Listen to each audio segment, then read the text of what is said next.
Price the Lord. Praise the Lord. Hallelujah.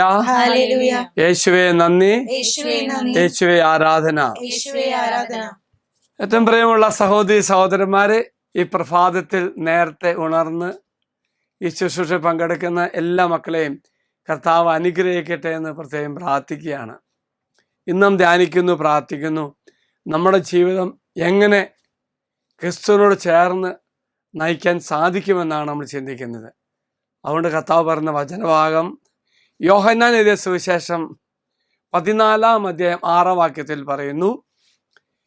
യേശു പറഞ്ഞു, വഴിയും സത്യവും ജീവനും ഞാനാണ്, എന്നിലൂടെ അല്ലാതെ ആരും പിതാവിൻ്റെ അടുക്കലേക്ക് വരുന്നില്ല. Price the Lord. Praise the Lord. കർത്താവ് പറയുന്നത് കർത്താവാണ് വഴിയും സത്യവും ജീവനുമെല്ലാം.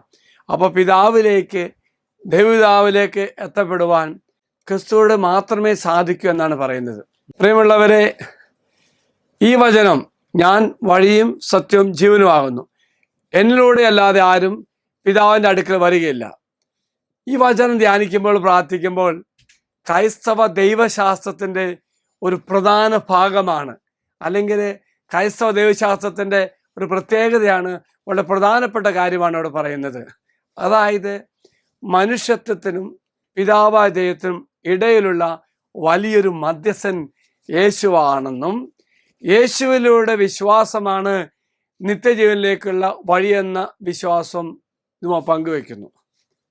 ഒപ്പം പ്രിയമുള്ളവരെ, രക്ഷയിലേക്കുള്ള വഴി യേശു തൻ്റെ അനുസരണത്തിലൂടെയും ത്യാഗത്തിലൂടെയും രക്ഷയുടെ വഴി കാണിച്ചു തന്നു. അപ്പോൾ പ്രിയമുള്ളവരെ, യേശു വഴിയാണെന്ന് കാണിച്ചു തന്നത് യേശുവിൻ്റെ തന്നെ അനുസരണവും ത്യാഗമെല്ലാത്തിലൂടെയാണ്. ഇങ്ങനെ കാണിച്ചു തന്നത് കൃപയുടെ ഉടമ്പടിയായി തമ്പുരാൻ മാറ്റി. അനുഗ്രഹങ്ങളുടെ വഴിയും സ്വർഗത്തിലേക്കുള്ള വഴിയുമാണ് യേശുവെന്ന് യേശു കാണിച്ചു തന്നു. യേശുവിടെ മാത്രമാണ് സ്വർഗത്തിലേക്ക് എത്തപ്പെടാൻ പറ്റുകയുള്ളൂ. അനുസരണത്തിലൂടെയെല്ലാം കർത്താവ് നമുക്ക് വേണ്ടി നേടിത്തന്നെങ്കിൽ നാമും യേശുവിനോട് അനുസരണത്തിലൂടെ ജീവിക്കുമ്പോൾ, നമ്മെ തന്നെ ത്യാഗമായി യേശുവിനെ പോലെ മാറ്റുമ്പോൾ നമുക്ക് സ്വർഗത്തിൽ എത്തപ്പെടാൻ സാധിക്കും. എന്നാൽ പ്രിയമുള്ളവരെ, തന്നിലുള്ള വിശ്വാസം പിതാവിലുള്ള വിശ്വാസമാണെന്ന് യേശു നമുക്ക് പറഞ്ഞു തരുന്നു. ക്രിസ്തുവിൻ്റെ അനുഭവം വഴിയും സത്യം ജീവനുമാണെങ്കിൽ ഇതൊരു പരിധിവരെ ചിലപ്പോൾ നമുക്ക് ഒരു വിരോധാഭാസമായി തോന്നും. എന്നാൽ യേശുവിൻ്റെ പ്രഖ്യാപനം എന്താണത്? അവൻ്റെ വഴി കുരിശായിരുന്നു, അവൻ നുണയന്മാരാൽ ശിക്ഷിക്കപ്പെട്ടു, അവൻ്റെ ശരീരം ഒരു കല്ലറയിൽ കിടക്കും എന്നെല്ലാമാണ് അവൻ്റെ വഴി സ്വീകരിക്കുമ്പോൾ നമുക്ക് വേണ്ടി കാത്തിരിക്കുന്ന ഒന്നൊന്ന് നാം തിരിച്ചറിയണം. പ്രിയമുള്ളവരെ, ഈ വചനം വായിക്കുമ്പോൾ അച്ഛൻ്റെ മനസ്സിലേക്ക് സെന്റ് കാതറിൻ ഓഫ് സിയന്ന പറഞ്ഞ വചനമാണ് മനസ്സിലേക്ക് കടന്നു വരുന്നത്. ഈ വഴിയും സത്യവും ജീവനുമാണെങ്കിലും നമ്മൾ പലരും ക്രിസ്തുവിനെ പിന്തുടരാൻ ആഗ്രഹിക്കുന്നില്ല, ക്രിസ്തുവിൻ്റെ വഴിയിലൂടെ നടക്കാൻ ആഗ്രഹിക്കുന്നില്ല. മറിച്ച് എന്ത് ചെയ്തു? നാം ഒരു പ്രത്യേക വഴി വെട്ടിവെച്ചേക്കുക, നമ്മൾ ആഗ്രഹിക്കുന്ന വഴി സ്ഥാപിച്ചിട്ടുണ്ട്. അപ്പോൾ ആ വഴിയിലൂടെ മാത്രമേ നമ്മൾ നടക്കുകയുള്ളൂ. അപ്പോൾ ദൈവത്തിൻ്റെ വഴിയായിട്ട് ബന്ധമില്ല. ദൈവത്തിൻ്റെ വഴി സഹനത്തിൻ്റെ വഴിയാണ്, ദൈവത്തിൻ്റെ വഴി ത്യാഗത്തിൻ്റെ വഴിയാണ്.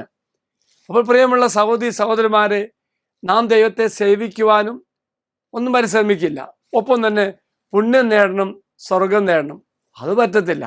എന്നാൽ ക്രിസ്തുവിൻ്റെ വഴിയാണ് സ്വർഗത്തിലേക്കൊരു വഴി, പിതാവിലേക്ക് വഴി. അത് ത്യാഗത്തിൻ്റെയും സഹനത്തിൻ്റെയും വഴിയാണെങ്കിൽ പ്രിയമുള്ള സഹോദരി സഹോദരന്മാരെ, ഈ ദിവസം നമുക്ക് പ്രത്യേകം പ്രാർത്ഥിക്കാം. കർത്താവേ, സ്വർഗത്തിലെത്തുവാൻ നീ കാണിച്ചെന്ന വഴിയിലൂടെ മാത്രം സഞ്ചരിക്കുവാനും ത്യാഗപൂർണമായ ജീവിതം നയിക്കുവാനും നമുക്ക് സാധിക്കട്ടെ എന്ന് പ്രത്യേകം പ്രാർത്ഥിക്കുകയാണ്. ഓർക്ക പ്രിയമുള്ളവരെ, ഈ ദിവസം ഞാൻ അച്ഛൻ നിങ്ങൾക്ക് വേണ്ടി പ്രത്യേകം പ്രാർത്ഥിക്കാം. കർത്താവായ യേശുവെ, എളുപ്പമാർഗം സ്വീകരിക്കാനുള്ള എൻ്റെ ആഗ്രഹത്തിൽ നിന്നും എന്നെ കാത്തുകൊള്ളണം. പിതാവിനോട്